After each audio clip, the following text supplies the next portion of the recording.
How can one embrace complete submission to Allah, accepting everything and expressing obedience through سمعنا وأطعنا? MashaAllah.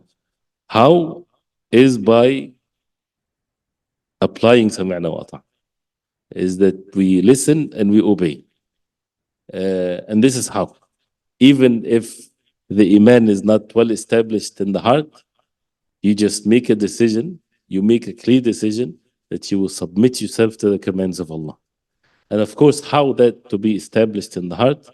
With the belief in Allah subhanahu wa ta'ala, getting to know Allah subhanahu wa ta'ala with His names and attributes, and the tawheed of Allah, the sound aqidah, the ayat of the Jannah and the hellfire, as the hadith of Aisha radiallahu anha, when she said in the meanings of which, if the commands of Allah subhanahu wa ta'ala comes first, not to drink wine and things like this, people would not have submitted themselves. But the ayat came down first with who Allah subhanahu wa ta'ala is, the Jannah, the hellfire, the reality of this life. So then when the hearts were full of this, then it was easy for them to listen and to obey and to understand that we are like, the arrogance or the seeds of it is there. You see how human beings are. So we have to work on ourselves and to make this mujahada by reflecting upon the ayat of Allah subhanahu wa ta'ala and having the certainty in the rewards from Allah subhanahu wa ta'ala. And as we see these characteristics, the fear of Allah. If a person doesn't have this submission to Allah subhanahu wa ta'ala, that means there is deficiency in the fear of Allah.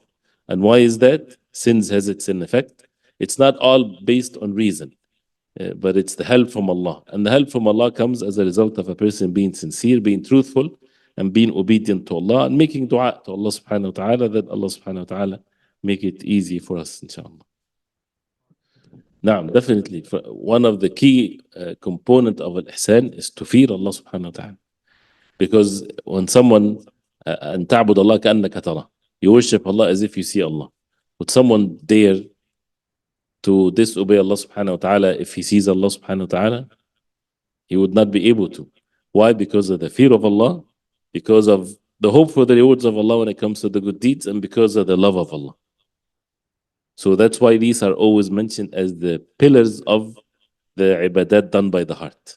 Always there. The love of Allah, which encompasses everything. And then you have the fear and the hope. And sometimes the fear is mentioned because this is in this life when a person is working and healthy and so on. This is because we tend to deviate, so it brings the person always to be on the straight path. And without the fear of Allah subhanahu wa ta'ala, then a person would do all kinds of evil things. So yes, this is the level. It's one of the components of al-ihsan is to fear Allah and to hope for khawf wa raja, and overall that encompasses all of that is the love of Allah subhanahu wa ta'ala.